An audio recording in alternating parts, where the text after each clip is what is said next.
la última clase el miércoles habíamos hablado sobre las generalidades de la inflamación crónica. Vamos a hacer un breve repaso del concepto de la inflamación crónica y decimos que es una respuesta que dura más de 3 días, puede durar semanas o meses y como es una respuesta de los tejidos vivos vascularizados de larga duración, entonces provoca lesión tisular muy extensa, ¿sí? Y puede coexistir con la lesión tisular, coexiste con intentos de reparación de los tejidos porque hay lesión tisular y también es una parte de la respuesta inmunitaria innata. Puede ser secundaria a una inflamación aguda. Por ejemplo, si la inflamación aguda dura más de 3 días, entonces eso se convierte en inflamación crónica. Si bien entonces puede ser secundaria a una inflamación aguda cuando la inflamación aguda dura más de 2 días, ¿no es cierto? Cuando hemos hecho inflamación aguda, habíamos dicho que la inflamación aguda es una respuesta de defensa local de los tejidos vivos vascularizados que no duran más de 2 días por las características de las células que participan en la reacción inflamatoria aguda, por ejemplo, los neutrófilos. Su vida media de los neutrófilos es de dos días, ¿no es cierto? Por eso es que la inflamación aguda, una de sus características histopatológicas es la presencia de los neutrófilos y los neutrófilos no viven más de 2 días. Pero si esa inflamación aguda no se resuelve, esa lesión tisular focal o ese agente causal no es eliminado en 2 días, entonces eso se convierte en inflamación crónica. O también puede ser que se presente en forma gradual, como una respuesta de baja intensidad y progresiva, cuando el agente causal no es muy agresivo, entonces el agente causal no es muy inocuo y los tejidos van a responder en forma gradual, con baja intensidad y eso va a progresar. Entonces ahí también se convierte en inflamación crónica porque va a durar mucho tiempo. O puede ser también que el agente infeccioso sea muy difícil de erradicar.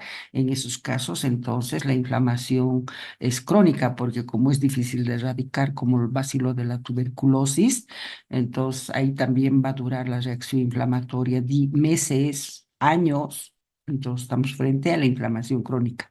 En esos casos se presenta la inflamación crónica.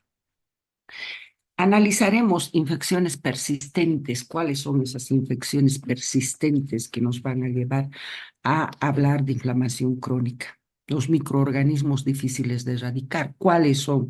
Hay micobacterias, hay virus, hongos, parásitos. Dentro de las micobacterias tenemos el bacilo de Koch, por ejemplo. En estos casos, cuando los microorganismos son difíciles de erradicar, entonces la inflamación adopta un patrón especial que se llama inflamación granulomatosa, crónica granulomatosa. ¿Ah? ¿Por qué?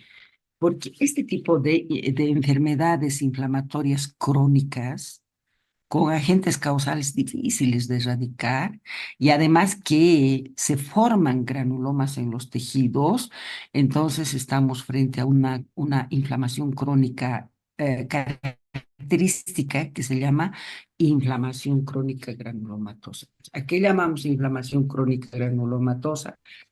Cuando en el afán de querer erradicar al agente causal difícil de erradicarse, empiezan a formar granulomas en los tejidos. Se llama inflamación crónica granulomatosa, porque se forman granulomas en los tejidos. Hay 7 enfermedades que se caracterizan porque forman granulomas en los tejidos, que lo vamos a ver más rápido.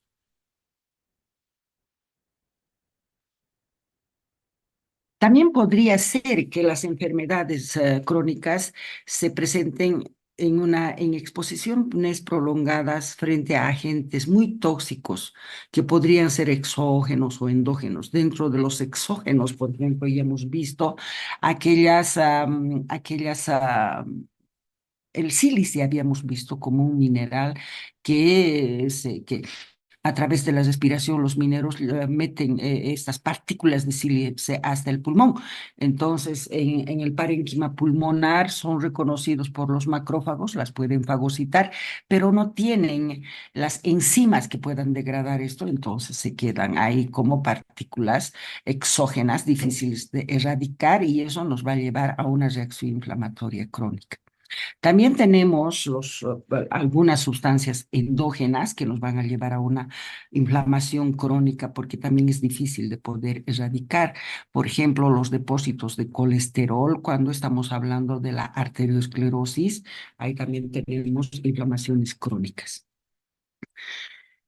Ahora, las inflamaciones crónicas pueden ser importantes en la patogenia de las enfermedades degenerativas. También habíamos visto el Alzheimer, la diabetes tipo 2, todos esos vamos a ver de qué enfermedades inflamatorias crónicas importantísimas nos pueden llevar a la aparición de este tipo de enfermedades, no aparición de las enfermedades degenerativas, sino que acompañan a estas enfermedades degenerativas generalmente las inflamaciones crónicas. En los procesos cancerosos, ustedes saben muy bien que las células cancerosas son células extrañas, son células raras, son células anormales y los tejidos a través de sus macrófagos tisulares las van a reconocer como células anormales, células raras del tejido, entonces pues, los macrófagos tisulares se van a estimular para provocar o para iniciar una reacción inflamatoria y poder eliminar a estas células cancerosas. Estamos hablando de inflamaciones crónicas, entonces quiere decir que va a haber lesión tisular. Y si hay lesión tisular, va a haber destrucción de vasos sanguíneos, las moléculas de adhesión no van a funcionar y estas células cancerosas tienen gran capacidad de destrucción y de invadir y de dar metástasis. Entonces favorece al desarrollo tumoral las reacciones inflamatorias. También las inflamaciones crónicas acompañan a las enfermedades de hipersensibilidad y a las enfermedades autoinmunitarias. Por ejemplo, tenemos las enfermedades de hipersensibilidad. Ejemplo, hipersensibilidad quiere decir que es una respuesta exagerada del sistema inmunológico. Ejemplo, las alergias. ¿Sí? Y dentro de las enfermedades autoinmunitarias son aquellas enfermedades que nuestro propio sistema inmunológico va a destruir, va a dañar los tejidos mismos, nuestros propios tejidos. Se llama enfermedad autoinmunitaria, que nuestro sistema de defensa inmunológico daña nuestros tejidos. Entonces, un ejemplo de enfermedad autoinmunitaria es la artritis reumatoidea, la esclerosis múltiple, todo eso. En esos vamos a encontrar también lo que nosotros decimos inflamaciones crónicas. ¿Cuáles son las características morfológicas de la inflamación crónica? Tenemos características morfológicas de la inflamación crónica, por ejemplo, por el tipo de células que participan en la inflamación crónica. ¿Ya? El infiltrado tiene que ser de leucocitos mononucleares. ¿Cuáles son esas células que participan en la inflamación crónica? Los mononucleares, leucocitos mononucleares, los macrófagos, los linfocitos. El macrófago, por ejemplo, cuando hablo de macrófago, estoy hablando del monocito que se encuentra en la sangre, los linfocitos, linfocito T, linfocito B, que posteriormente, cuando se estimulan los linfocitos B, se convierten en plasmocitos, los eosinófilos también participan en la inflamación crónica cuando va acompañando a las alergias, por ejemplo, hay muchas enfermedades alérgicas como el asma, por ejemplo, que se hacen crónicos y ahí vamos a tener siempre la participación de los eosinófilos, ¿no es cierto? Los mastocitos, que son esas células perivasculares que secretan histamina cuando se estimulan, ¿no es cierto? Entonces, eh, una de las características morfológicas, entonces, en la inflamación crónica es la presencia de leucocitos mononucleares, todos los que ustedes están viendo. Claro que también podemos hablar del eosinófilo. Otra característica morfológica de histopatológica, se puede decir, es la gran destrucción de tejido que se presenta en la inflamación crónica. Esta destrucción está inducida por microorganismos difíciles de erradicar. ¿Qué quiere decir eso? Como son microorganismos difíciles de erradicar por las células que participan en la inflamación, entonces va a ser de que dure mucho tiempo. Y como dura mucho tiempo, ustedes sabían, en inflamación aguda hemos visto que cuando el neutrófilo estaba fagocitando, estaba introduciendo al agente causal para formar el fagolisosoma, había una regurgitación de enzimas, un vómito de enzimas, y esas enzimas no tienen mucha especificidad y van a destruir a los tejidos extracelulares, ¿no es cierto? Bueno, cuando es una inflamación aguda, eso es, como dura poco tiempo, la destrucción tisular es mínima. ¿No es cierto? No es muy característica, pero en la inflamación crónica es una característica importantísima porque la inflamación crónica dura mucho tiempo. Entonces, la destrucción tisular que existe en la inflamación crónica es importante. Es una de las características morfológicas importantísimas, la destrucción tisular. Y ya les estoy diciendo por qué. Luego también hay otra característica de la inflamación, proliferación fibroblástica. ¿Qué quiere decir la proliferación fibroblástica? Ustedes saben muy bien que en el tejido conjuntival existen las células conjuntivales del tejido conjuntival. ¿Cuáles son? Los macrófagos tisulares, los fibroblastos, los mastocitos. Si hablamos de proliferación fibroblástica, tendríamos que hablar de los fibroblastos. En todos los fibroblastos, por estímulos de los factores de crecimiento fibroblástico que se sintetiza y que se secreta durante la reacción inflamatoria crónica, entonces va a permitir de que haya gran proliferación de los fibroblastos. ¿Por qué es importante esto? Porque los fibroblastos son células que sintetizan muchas proteínas y una de esas proteínas son las colágenas. Y en el tejido intersticial tenemos la colágena tipo 3. Entonces, para hablar de fibrosis intersticial tenemos que tener gran cantidad de colágena tipo 3, de esta proteína colágena tipo 3. Y para eso necesitamos de muchos fibroblastos, para que haya mucha colágena tipo 3. Por eso se habla de la proliferación fibroblástica. Entonces, quiere decir que van a proliferar los fibroblastos, y esa proliferación de fibroblastos te van a dar gran cantidad de fibras colágenas tipo 3 que nos van a llevar a la fibrosis intersticial o a la cicatrización. Otra de las características es la neoformación vascular. ¿Qué quiere decir neoformación vascular? Que durante la reacción inflamatoria crónica se forman nuevos vasos sanguíneos. En cambio, en la reacción inflamatoria aguda no hay formación de nuevos vasos sanguíneos. Lo que hay es apertura de nuevos vasos sanguíneos, pero de esos que están ya formados que no se abrían.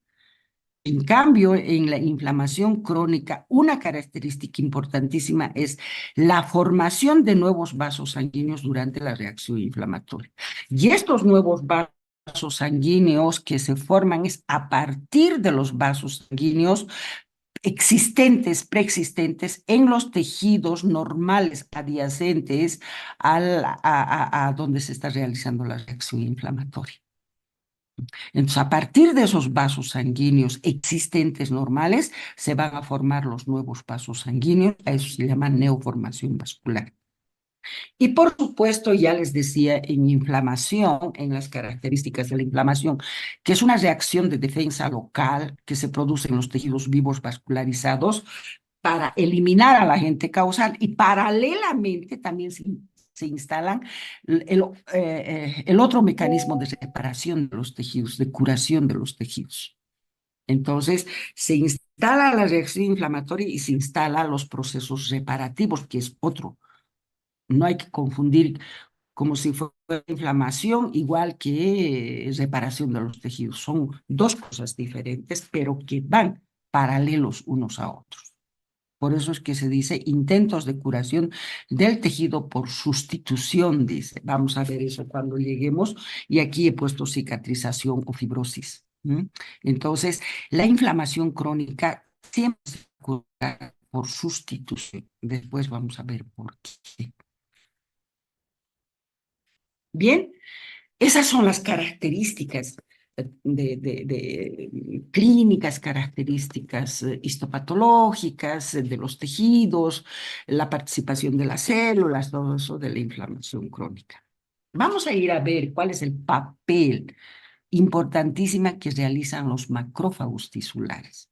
No me canso de decir que los macrófagos tisulares son aquellas células centinelas que siempre están en los tejidos, en todos los tejidos, por eso es que aquí pongo células dendríticas. En todos los tejidos existen los macrófagos tisulares, esas células que actúan como centinelas, que no pase nada anormal dentro del tejido, porque si hay algo anormal, como por ejemplo tejido necrótico o si ha sido invadido por un microorganismo, estos macrófagos tisulares son los primeros en reaccionar porque reconocen que son algo extraño al tejido normal, reaccionan. Entonces, estos macrófagos tisulares se encuentran en todos los tejidos y tienen diferentes nombres. Por ejemplo, las células dendríticas, los macrófagos tisulares de la dermis se llaman células dendríticas. Los macrófagos tisulares en el hígado se llaman células de Coover. Los macrófagos tisulares que se encuentran en el vaso, en los ganglios linfáticos, se llaman histiocytos sinusoidales, ¿sí? Y en el sistema nervioso central tenemos las células de la microglia. Leen los macrófagos alveolares que se encuentran en los pulmones. Entonces, todas estas células que son macrófagos tisulares son centinelas de los tejidos. Y cuando encuentran algo anormal, algo extraño, entonces se estimulan y secretan citocinas o sustancias químicas que van a iniciar y van a participar en la reacción inflamatoria. ¿De qué estoy hablando? Del factor de necrosis tumoral, de la interleucina 1, interleucina 6, la quimiosina, que ya hemos hablado en la reacción inflamatoria aguda. Pero no solamente estos macrófagos tisulares secretan estas citocinas, también secretan factores de crecimiento. Secretan factores de crecimiento. También son células efectoras, son células y presentadoras de antígeno. Por ejemplo, ¿cómo presentan un antígeno? Cuando un macrófago ha reconocido a una célula necrótica, por ejemplo. Estas células necróticas que se caracterizan porque son degradadas enzimáticamente, entonces van a ver esos fragmentos de la degradación de todos sus componentes de células que se convierten en señales de peligro. Y esas señales de peligro son reconocidas por estas células tisulares, ¿sí? Entonces, a esas señales de peligro, a los fragmentos de estas, de la destrucción de las células necróticas o de los mismos microorganismos, van a presentar como antígeno ¿a quiénes? A los linfocitos T CD4 y a los linfocitos CD8. Por eso se dice que son células presentadoras de antígenos, porque los antígenos que va a presentar esta célula, este macrófago tisular, no son nada más ni nada menos que fragmentos de las células necróticas o de los microorganismos. Esos fragmentos se convierten en antígenos que son presentados a los linfocitos de CD4 y CD8. Entonces, activan también los macrófagos, son también células que secretan muchas otras citocinas para activar a otras células, especialmente van a activar a los linfocitos TCD4. Hay tres tipos de linfocitos TCD4, los linfocitos TCD4H1, los linfocitos TCD4H2, H17. Pero estos ya son linfocitos muy activos, muy especializados, ¿no? Que participan en la reacción inflamatoria crónica. Entonces, también inician la reacción inflamatoria. Como les decía aquí, las células, los macrófagos tisulares secretan citocinas que inician la reacción inflamatoria. ¿Cuáles son? El factor de necrosis tumoral, interleucina 1, interleucina 6, quimiosina. Esta mañana he hecho un examen sorpresa con mis alumnos y les he hecho esta pregunta y del 100% solamente el 2% ha respondido. Participa también en los procesos separativos, los macrófagos tisulares. Ahora bien, tenemos que saber y diferenciar a los macrófagos tisulares de los macrófagos derivados de los leucocitos. Ahí tenemos los macrófagos que se encuentran en la sangre, se llaman monocitos. Estos monocitos tienen que abandonar los vasos sanguíneos y tienen que llegar al tejido conjuntival. ¿Por qué? Porque en el tejido conjuntival se realiza la reacción inflamatoria. En el tejido conjuntival es donde van a ir a reconocer al agente causal, van a fagocitar y van a destruirlo y lo van a eliminar. Por eso es que los leucocitos tienen que abandonar los vasos sanguíneos y llegar al tejido conjuntival. Y uno de ellos, si estamos hablando de inflamación crónica, hablamos de los monocitos. Y uno de ellos son los macrófagos de la sangre que se llaman monocitos, ¿no es cierto? Los mononucleares, quise decir hace rato. Entonces, dentro de los mononucleares está el monocito. Este monocito sale de los vasos sanguíneos hasta el tejido conjuntival y cuando ya está en el tejido conjuntival se llama macrófago derivado de la sangre. Entonces, miren, tenemos macrófagos tisulares y tenemos macrófagos derivados de la sangre. Este es el leucocito. Y sabemos nosotros que en la reacción inflamatoria para que fagociten, destruyen y eliminen, tenemos que hablar de los leucocitos, ¿no? De las células que salen de la sangre y tienen la capacidad de fagocitar, destruir y eliminar al agente causal. ¿Sí? Están entonces, los macrófagos están implicados en la fagocitosis, la destrucción y la eliminación de los microorganismos invasores a los tejidos necróticos, o pueden ser los tejidos necróticos o extraños. Todas estas células que hemos hablado forman el sistema mononuclear fagocítico.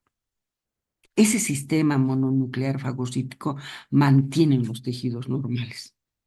Ahora bien, vamos a explicar que hay diferentes tipos de macrófagos y estos macrófagos se diferencian por cómo se activan.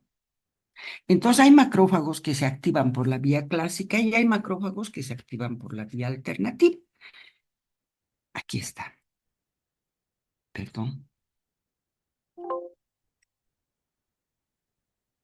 Ahí está. Activación de los macrófagos. Hay dos vías de activación. Miren, esta es la vía clásica, activación del macrófago por la vía clásica. Y aquí está la activación del macrófago por la vía alternativa. Los macrófagos activados por la vía clásica se dice macrófago M1. Ahí está, macrófago M1. Y los macrófagos activados por la vía alternativa se llaman macrófago M2. Si ustedes se ven, ¿por qué diablos nos molestan tanto si son macrófagos y macrófagos? No. Este macrófago, por ejemplo, si ustedes llegan aquí, hace estas acciones y estos macrófagos hacen estas otras acciones. Son macrófagos, pero realizan diferentes funciones. Analizaremos. Acá tenemos este macrófago. Lo que tienen que saber ustedes es que no puede existir el macrófago sin tener una actividad simbiótica con el linfocito TCD4. Es importantísima para que se activen. El linfocito TCD4 secreta citocinas para activar al macrófago y el macrófago secreta citocinas para activar al linfocito TCD4. Así es como se hacen esa actividad simbiótica entre los linfocitos TCD4 y los macrófagos. Bien, ahora hemos dicho que hay dos tipos de macrófagos, M1 y M2. Vamos a activar a este macrófago por la vía clásica. ¿Cómo se activa por la vía clásica? Aquí están los microorganismos, van a ir a estimular a los linfocitos T, a los linfocitos TCD4, y estos linfocitos TCD4 van a sintetizar y van a liberar interferón gamma. Entonces, ese interferón gamma va a ir a estimular a este macrófago por la vía clásica. Este macrófago, con esta acción, se estimula y tenemos la vía clásica. Y estamos hablando del macrófago M1. Este macrófago M1, ya hemos visto que cuando están fagocitando y están destruyendo los macrófagos por el fagolisosoma, entonces las enzimas que se estimulan son los lisosomas. Las enzimas lisosómicas destruyen a la gente que han fagocitado. Pero no solamente las enzimas lisosómicas destruyen a lo que ha fagocitado este macrófago M1, sino que también en la pared del fagolisosoma y en el fagolisosoma se forman otras sustancias que ayudan a la degradación del agente causal, las especies reactivas de oxígeno, el óxido nítrico indisoluble. Acá no dice óxido nítrico indisoluble, pero el óxido nítrico indisoluble es producida por los macrófagos que están en vías de destrucción, agentes causales de lesión de sed, de tejidos, etcétera, etcétera. Entonces tenemos, y también forman otro tipo de sustancias cuando se está degradando al agente causal que ha iniciado la reacción inflamatoria, que es el hipoclorito, por ejemplo, que es un excelente microbicida, altamente específica, es el mejor microbicida que existe, el hipoclorito o la ligia doméstica. Entonces, miren cómo este macrófago activado por la vía clásica que se llama macrófago M1 va a ir a estimular y va a formar todas estas sustancias que ayudan a la degradación y a la destrucción de los microorganismos que ha fagocitado, a esta acción microbicida, fagocitosis y muerte de las numerosas bacterias y hongos. Así destruyen, matan para eliminar al agente causal que ha iniciado la reacción inflamatoria. Pero también vemos de que estos macrófagos, ahí está, estos macrófagos sintetizan citocinas que participan en la reacción inflamatoria. Ahí está la interleucina 1, las quimiosinas, el factor de necrosis tumoral, todo eso inician la reacción inflamatoria. Eso sería la activación del macrófago por la vía clásica que se llama macrófago M1. Es importante el interferón gamma que es sintetizado por el linfocito TSD4. Bueno, este linfocito TSD4 puede sintetizar la interleucina 13, la interleucina 4. Estas interleucinas van a estimular a este macrófago por otra vía, por la vía alterna.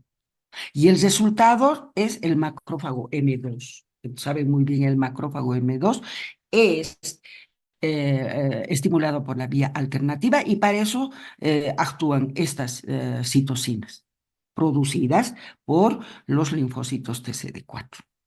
Entonces, ¿qué hacen estos macrófagos M2? Hacen otras funciones. Reparan los tejidos y terminan la reacción inflamatoria cuando el agente causal ha sido eliminado por completo. Solo así se termina la reacción inflamatoria, cuando el agente causal ha sido eliminado por completo. Analizaremos, miren, este es el macrófago M2. ¿Qué hace este macrófago M2? Sintetiza factores de crecimiento transformante beta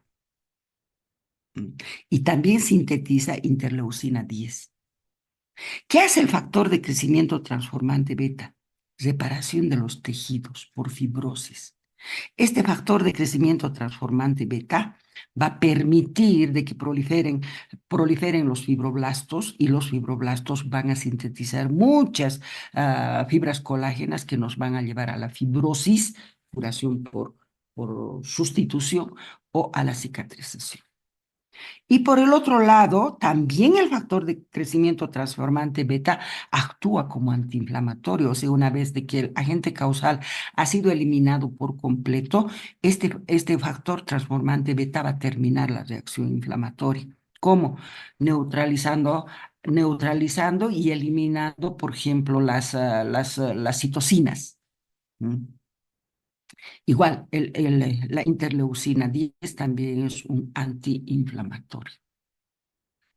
Bien, entonces esos son los dos tipos de macrófagos, macrófagos tisulares M1, macrófagos tisulares M2, que realizan diferentes funciones, pero que participan en la reacción inflamatoria.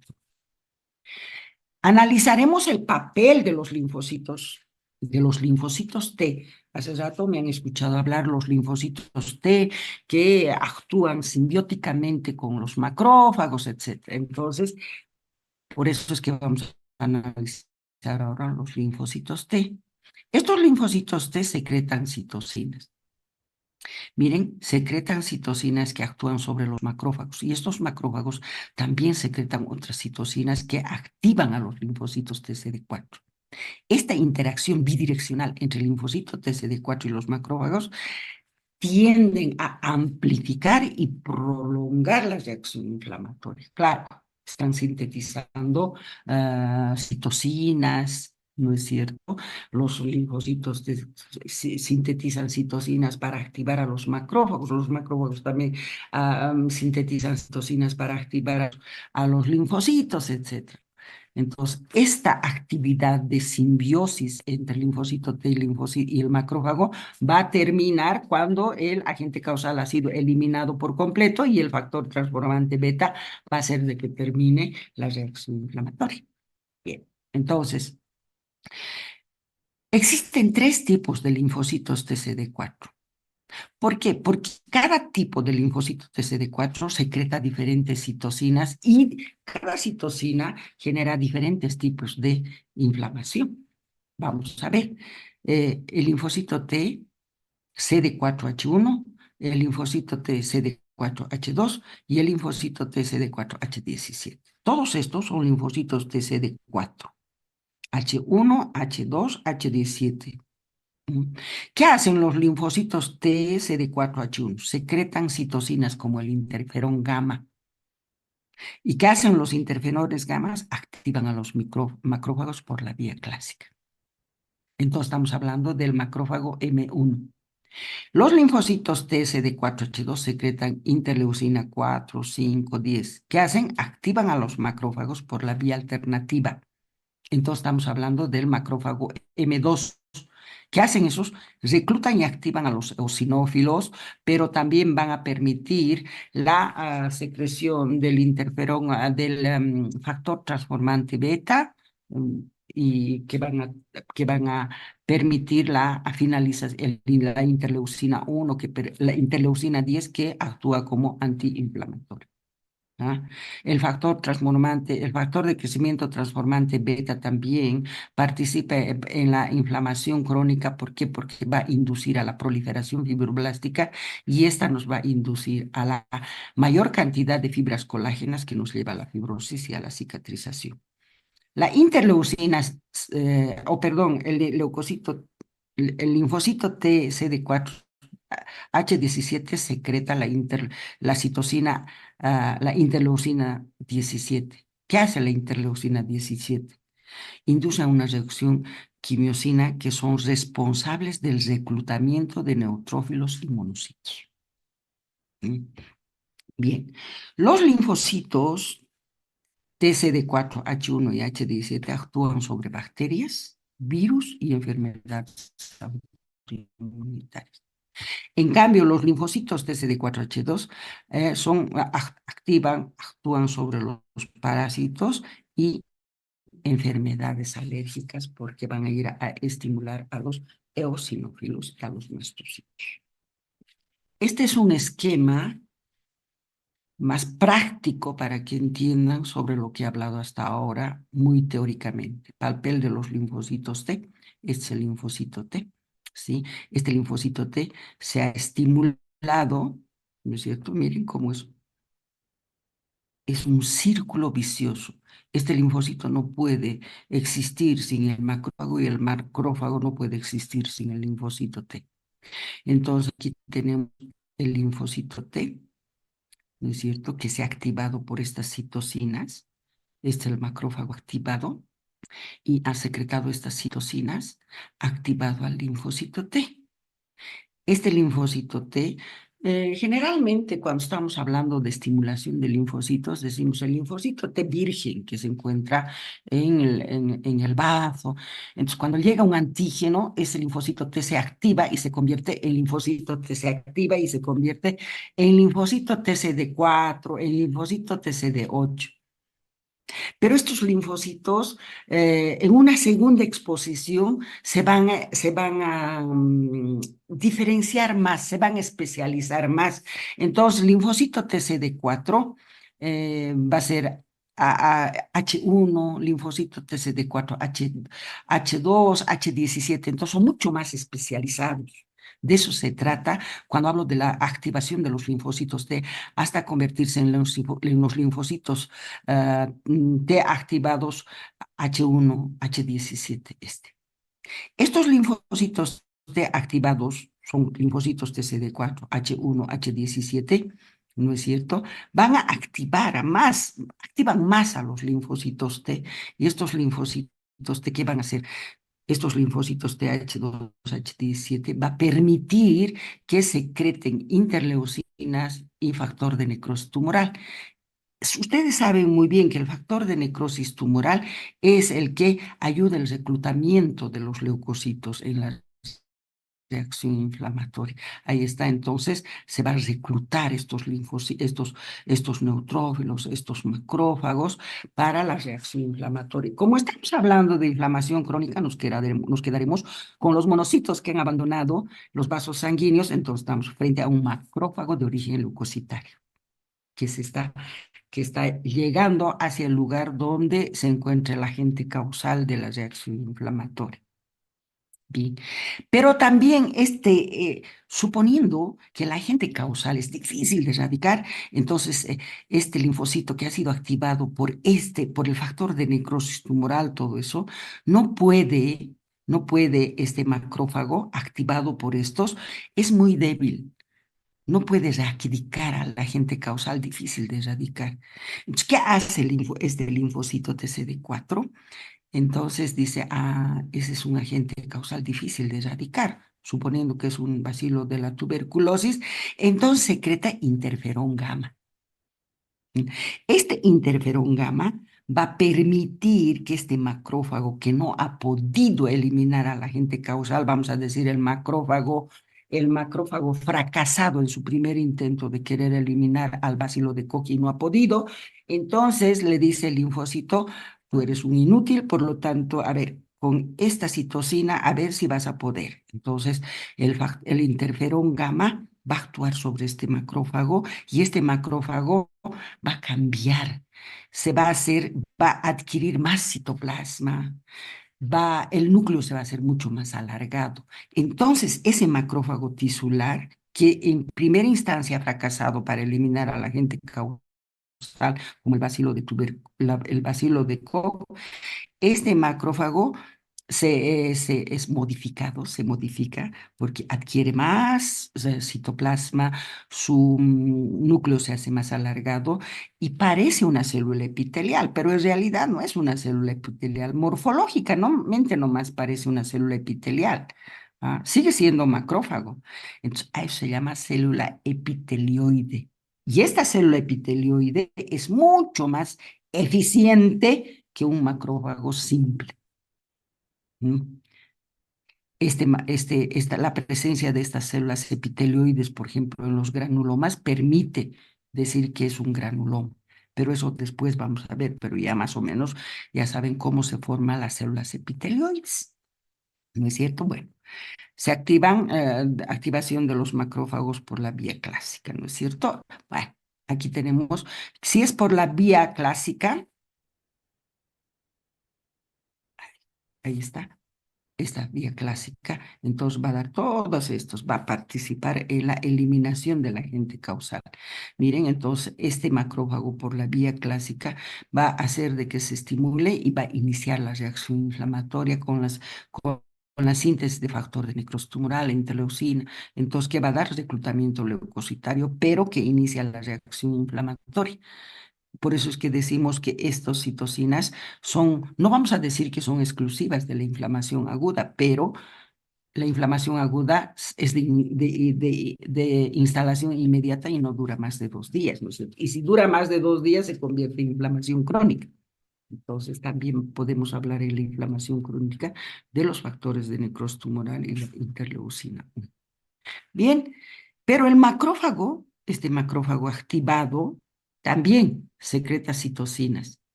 ¿Cuáles son?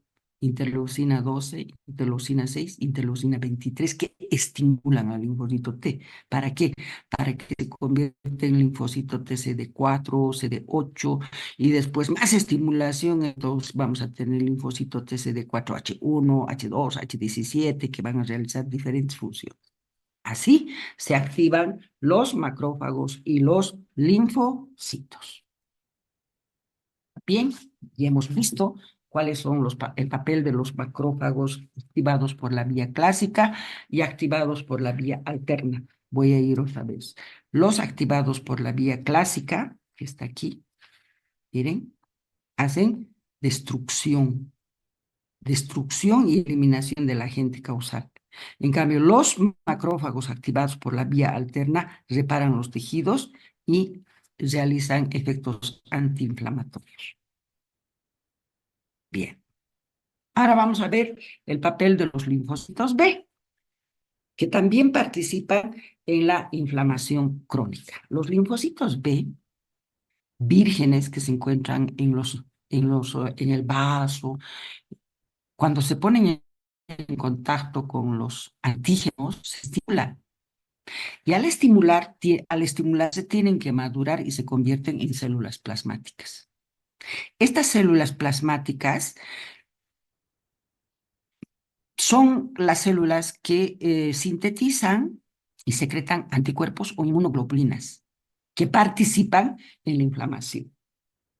¿Cómo participan las inmunoglobulinas o los anticuerpos en la reacción inflamatoria? Neutralizando a muchos agentes causales o provocando la fagocitosis por los macrófagos. ¿Por qué? Provocando, dice, la fagocitosis por los macrófagos. Porque hay muchas sustancias, porque tienen bajo peso, porque son muy pequeñitas, no son reconocidas por los macrófagos y van a haber inmunoglobulinas o anticuerpos que actúan como opsonizantes. Por ejemplo, la inmunoglobulina G, que actúa como opsonizante. Por eso es que participa en la reacción inflamatoria. Pero además neutralizan muchos agentes, provocan la fagocitosis, ¿no es cierto? Los macrófagos, los linfocitos y los plasmocitas, miren, cuando hay una reacción inflamatoria, ustedes saben muy bien, en un foco se ha hecho la reacción inflamatoria. A nivel de la boca, cuando hay una muela inflamada, duele mucho. Y si ustedes se van a tocar el cuello, van a ver unos nódulos, los ganglios linfáticos. Se infartan los ganglios linfáticos. ¿Por qué? Porque esos ganglios linfáticos tienen nódulos linfoideos, ¿no es cierto? Y esos nódulos linfoideos empiezan, estas células, los linfocitos B, los linfocitos T, se estimulan y empiezan a proliferar. Por eso es que se hacen mucho más grandes, porque hay proliferación. ¿Ah? Entonces, a eso nosotros decimos que los macrófagos, los linfocitos y los plasmocitos forman un conjunto de células llamados órganos linfoides terciarios. Se llama órganos linfoides terciarios, que frecuentemente se encuentran en las membranas sinoviales de la artritis reumatoidea, en la tiroiditis de Hashimoto de la glándula tiroidea. Esos son los órganos linfoides terciarios. Ya saben por qué los nódulos linfáticos, cuando hay una inflamación en un foco, aparecen como nódulos. ¿Por qué? Porque ahí dentro están proliferando los linfocitos T, los linfocitos B, los plasmocitos, y como proliferan, por supuesto que tienen que aumentar de tamaño esos nódulos linfáticos, ¿no es cierto? Entonces, por eso se dice, hay reactividad del nódulo linfático. Pero es otra cosa el órgano linfoide terciario. Este órgano linfoide terciario es como dijéramos, se juntan los macrófagos, los linfocitos y los plasmocitos, se juntan y forman un órgano linfoide terciario. Esto es frecuente, dice, en las membranas sinoviales de la artritis reumatoidea y en la tiroiditis de Hashimoto de la glándula tiroidea. Ahí se encuentran los nódulos linfoideos terciarios. Bien, así participan los linfocitos T y los linfocitos B. Papel de los eosinófilos.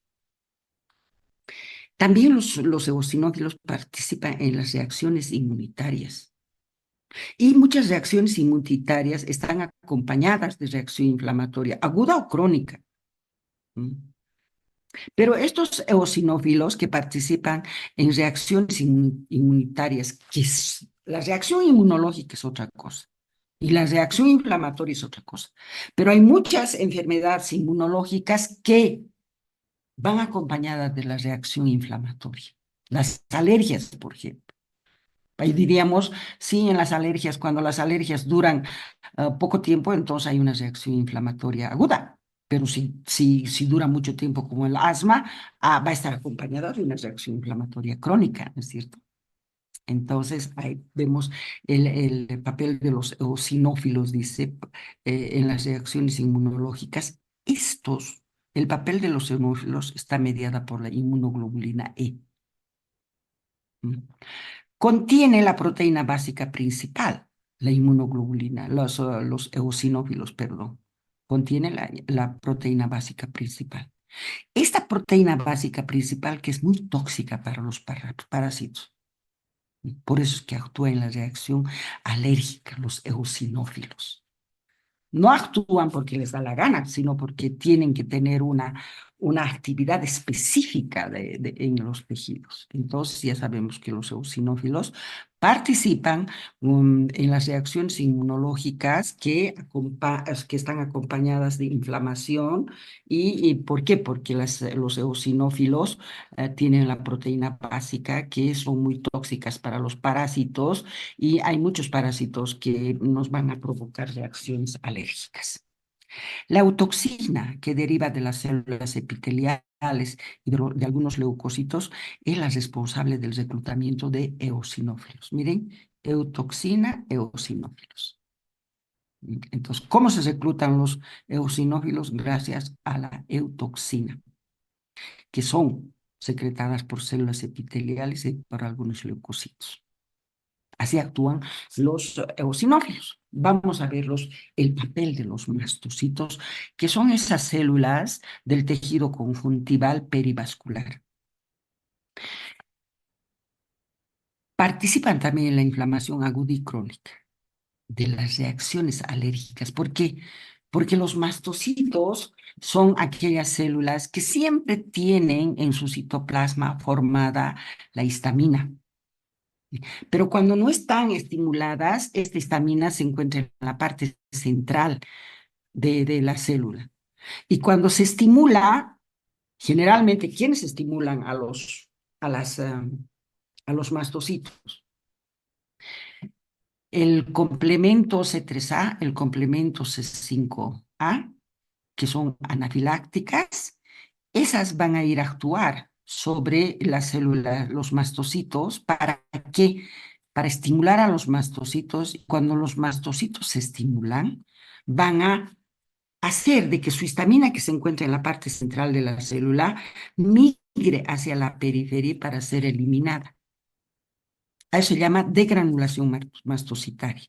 Eso ocurre, por ejemplo, la histamina se libera y cuando se libera la histamina va a ir a activar sobre los receptores H1, sobre los receptores H2 CD2, tanto de las células endoteliales, tanto de las células musculares, para que inicien toda la gama de la reacción inflamatoria, ¿no es cierto? La alteración de la pared de los vasos sanguíneos, para que salgan los leucocitos.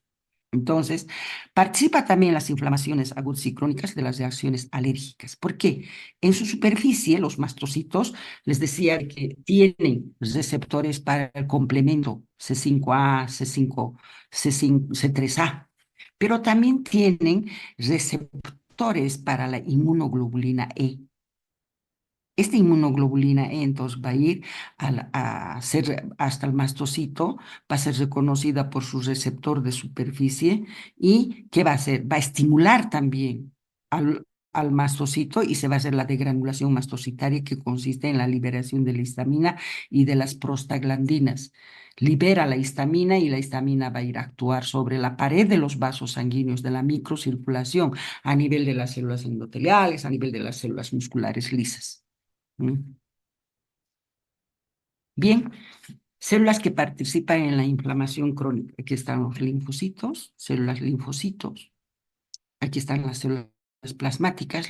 Los linfocitos participan en una respuesta inmunitaria humoral y mediada por las células. ¿No es cierto? Son también células de la inflamación crónica y regulan la respuesta de los macrófagos. Y hemos visto eso. ¿No es cierto? Sí, tenemos que van a ir a estimular a las células, a las células, a los linfocitos B, que son productoras de anticuerpos, y a los linfocitos T, que son responsables de la hipersensibilidad de morada o citotóxica, que después vamos a ver. Y luego tenemos las células plasmáticas, que son derivadas de las células de los linfocitos B. Dice, los linfocitos B maduran y se convierten en células plasmáticas. Esas células plasmáticas sintetizan anticuerpos o inmunoglobulinas, como la inmunoglobulina, aquí hacíamos la inmunoglobulina E, que va a ir a estimular al mastocito para que libere histamina y se produzca toda la reacción inflamatoria de las alergias. Las células inflamatorias crónicas, en la inflamación crónica participa porque secretan anticuerpos también. Ya sabemos cómo actúan los anticuerpos. Ahí también tenemos que en la reacción inflamatoria crónica pueden haber eosinófilos, especialmente cuando hay algunos estados alérgicos que van acompañados de reacción inflamatoria. Y estos estados alérgicos a veces se hacen de mucha evolución, como el asma. Entonces ahí vamos a tener una inflamación crónica, ¿no es cierto? En metabolitos. ¿Y qué va a pasar? Estos eosinófilos, todo eso, van a crear metabolitos reactivos de oxígeno. También vamos a tener infecciones parasitarias, ¿no es cierto? Y ahí vamos a tener lisosomas. En los lisosomas tenemos la proteína básica principal, la proteína catiónica, la peroxidasa eosinófila, todas estas sustancias que ayudan a eliminar al agente causal, si es que es un parásito, por ejemplo. Las células de la inflamación crónica, vamos a tener la síntesis de las prostaglandinas E, por ejemplo. ¿Qué son las prostaglandinas? Son mediadores químicos de origen del ácido araquidónico, ¿no es cierto? Y también participan las células basófilas, ¿no? Que tienen receptores. Estas células, las células basófilas, tienen receptores para la inmunoglobulina E. La inmunoglobulina E, sí, ya sabemos que estimula a los mastocitos para la degranulación mastocitaria, que es la liberación de la histamina. También tenemos gránulos electrodensos, ¿no es cierto?, que van a permitir la degradación de todos los agentes causales que nos está provocando la reacción alérgica. Ahí tenemos también, secretan leucotrienos, el factor activador de las plaquetas. Los leucotrienos también son mediadores químicos de origen del ácido araquidónico. Bien, vamos a quedar ahí para que la próxima semana empecemos, o para el que el día miércoles empecemos a hablar de inflamación crónica granulomatosa.